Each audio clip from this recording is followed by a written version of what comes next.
సరే నేను పోతాను.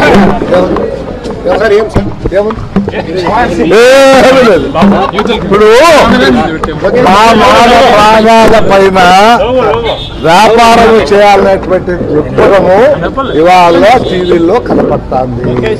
మోస్ట్ దురదృష్టకరమైనది ఏమిటంటే 24 గంటలు టీవీలు పనిచేస్తున్నాయి. దానికి ఏదైనా రిస్ట్రిక్టెడ్ టైం పెట్టి 8 నుంచి 12 వరకు, 12 నుంచి 1 గంట వరకు ఏదైనా పెట్టి ఉంటే ఏదో ఇంపార్టెంట్ దేశానికి అవసరమైనట్టు 10 మంది తెలుసుకోవాల్సినట్టు విషయాలు ఇస్తారు. ఏమీ లేదా మొగుడు ముట్లాడితే దానివల్ల ఎవరికి లాభం వస్తుంది? మీరు మా పైన వ్యాపారం చేయాలనుకుంటాం, మానుకుంటే అన్ని బాగుంటాయి. విషయంలో చంద్రబాబు అన్ని డ్రామాలు ఆడతారని పిసిసి అధ్యక్షుడు ఆయన చాలా గొప్పవాడు. విను ఆయన మహామేధావి.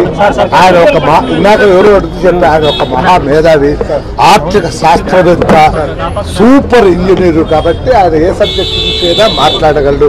మా శక్తి లేదు. ఎట్లా టీడీపీ వాళ్ళు ప్రజలకు పోతే రైతులు తరుపుతారు. టీడీపీ వాళ్ళు కొట్టారు కొట్టడం మనకు తెలియదు. ఇప్పుడు కొట్టించుకున్నాడు వాడు. తరిమి కాంగ్రెస్ కొట్టించుకుంది. నువ్వు ఎప్పుడు కొట్టి సచ్చేది? కాబట్టి ఈ తెలుగుదేశము వీటి అనేది నిదానంగా ప్రజలు తెలుస్తుంది. ఇప్పుడు కాదు, కొట్టించుకుంటాం. ఆ గాయాలు మార్పించుకొని మళ్ళా రా తమ్ముడు. కొట్టించుకున్నారు.